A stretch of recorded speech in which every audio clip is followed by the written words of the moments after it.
Ibnu Ishaq meriwayatkan dari Muhammad bin Ja'far bin Zubair dari Urwah bin Zubair bahwa suatu hari Umair bin Wahab al-Jumahi duduk bersama Safwan bin Umayyah di Al-Hijr tidak lama setelah kaum musyrikin kalah telak dalam perang Badar. Umair bin Wahab adalah salah satu setan Quraisy yang gemar mengganggu Rasulullah SAW dan para sahabat, dan banyak menimbulkan kesusahan pada beliau sewaktu masih tinggal di Mekah. Sedangkan anak lelakinya, Wahab bin Umair, menjadi tawanan perang Badar. Saat itu keduanya mengobrol tentang korban yang tewas pada saat perang Badar dan musibah yang menimpa mereka. Kata Safwan, "Demi Allah, tidak ada kebaikan lagi dalam hidup ini setelah kepergian mereka."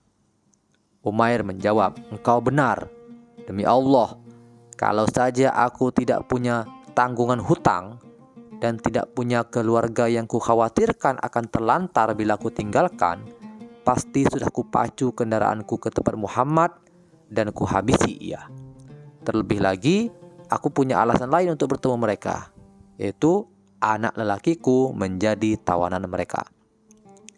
Safwan bin Umayyah langsung memanfaatkan kesempatan itu dan berkata, "Aku akan menanggung semua hutangmu.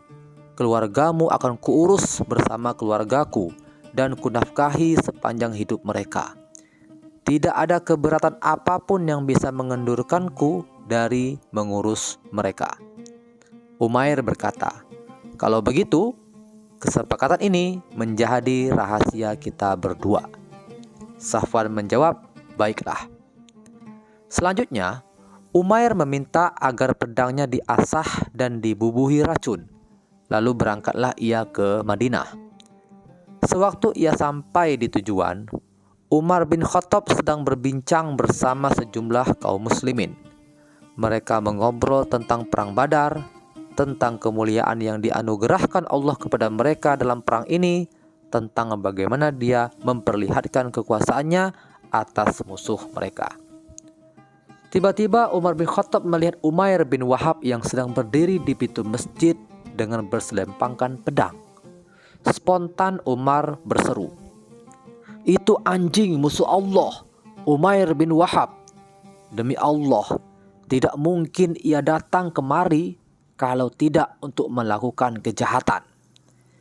Ialah yang mengadu domba kita dan memberitahukan jumlah kita kepada Quraisy pada perang Badar," kata Umar bin Khattab.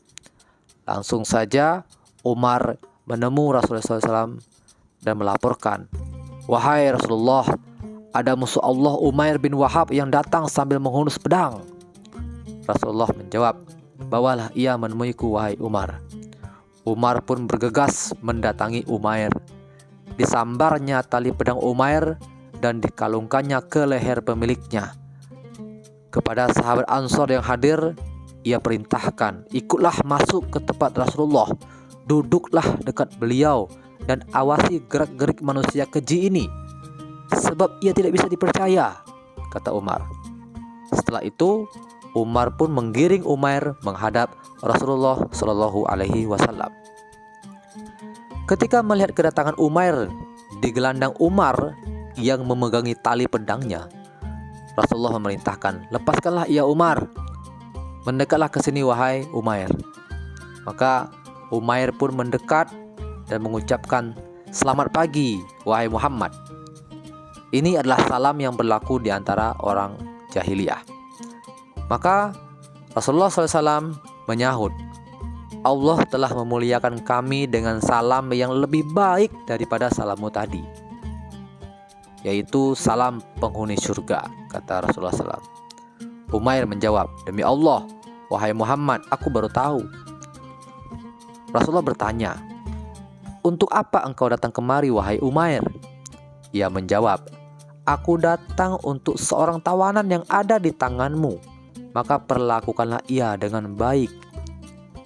Rasulullah bertanya, "Lalu untuk apa pedang yang tergantung di lehermu itu?"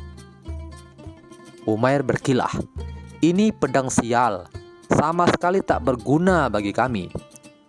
Rasulullah bertanya lagi, katakanlah sejujurnya, untuk apa engkau datang kemari?" Umair bersikeras, "Tidaklah aku datang ke sini selain untuk tujuan itu, wahai Muhammad." Maka Rasulullah SAW mengatakan, "Bukankah engkau pernah duduk bersama Safwan bin Umayyah di Al-Hijr? Kemudian kalian membincangkan korban-korban yang tewas pada perang Badar dari kalangan Quraisy. Kemudian engkau berkata, kalau saja aku tidak punya tanggungan hutang dan tak punya keluarga yang kukhawatirkan akan terlantar bila aku tinggalkan, pasti sudah kupacu kendaraanku ke tempat Muhammad dan kuhabisi ia. Kemudian Safwan bin Umayyah bersedia melunasi hutangmu dan menanggung keluargamu jika engkau bersedia membunuhku untuknya. Ketahuilah bahwa Allah menghalangimu dari melakukan itu," kata Rasulullah SAW. Sontak Umair pun kaget karena belum pernah ia sampaikan informasi ini kepada orang lain kecuali antara Umair dan Safwan tadi. Maka Umair seketika berkata, "Aku bersaksi bahwa engkau benar-benar utusan Allah. Sungguh kami dulu tidak mempercayai berita langit yang kau bawa kepada kami dan wahyu yang diturunkan kepadamu. Sesungguhnya urusan yang berlaku antara aku dan Safwan hanya berlangsung 4 mata. Demi Allah, aku sadar bahwa tidak ada yang memberitahu engkau kecuali Allah. Segala puji bagi Allah yang telah menunjukiku kepada Islam dan membimbingku ke jalan ini." Maka Umair pun mengucapkan syahadat dengan sungguh-sungguh. Rasulullah SAW kemudian bersabda kepada orang-orang Muslim yang hadir pada saat itu, "Pahamkanlah saudaramu ini tentang agama, ajarilah ia Al-Quran dan bebaskanlah tawanannya." Dan mereka pun segera melaksanakan perintah Rasulullah SAW. Umair berkata kepada Rasulullah, "Wahai Rasulullah, dulu aku berjuang untuk memadamkan cahaya Allah dengan sangat keras sekali menyakiti orang-orang yang mengikuti agama Allah. Sekarang izinkanlah aku kembali ke Mekah supaya bisa berdakwah kepada mereka tentang Allah, Rasulullah, dan Islam. Semoga Allah memberi mereka hidayah. Dan kalau mereka menolak, aku akan menyakiti mereka karena agama mereka, sebagaimana aku pernah menyakiti sahabatmu karena agama mereka." Maka Rasulullah SAW memberikan izin kepada Umair dan Umair pun pulang ke Mekah. Sejak keberangkatan Umair, Safwan bin Umayyah itu memberitahukan kepada orang-orang Quraisy, "Hai orang-orang Quraisy, bergembiralah karena kejadian luar biasa akan terjadi dalam waktu dekat. Bergembiralah kalian dengan kejadian luar biasa yang akan membuat kalian melupakan kekalahan perang Badar," kata Safwan bin Umayyah. Safwan tidak henti-hentinya menanyakan perihal Umair kepada kafilah yang datang dari Madinah, mana tahu ada informasi terbunuhnya Nabi Muhammad SAW. Lalu hingga suatu hari seorang penunggang kuda yang singgah di Mekah membawa berita mengejutkan tentang keislaman Umair.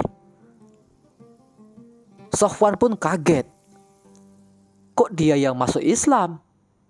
Maka Safwan bersumpah tidak akan berbicara lagi dengan Umair dan tidak akan menolongnya dalam hal apapun. Wallahu a'lam bishawab. Assalamualaikum warahmatullahi wabarakatuh.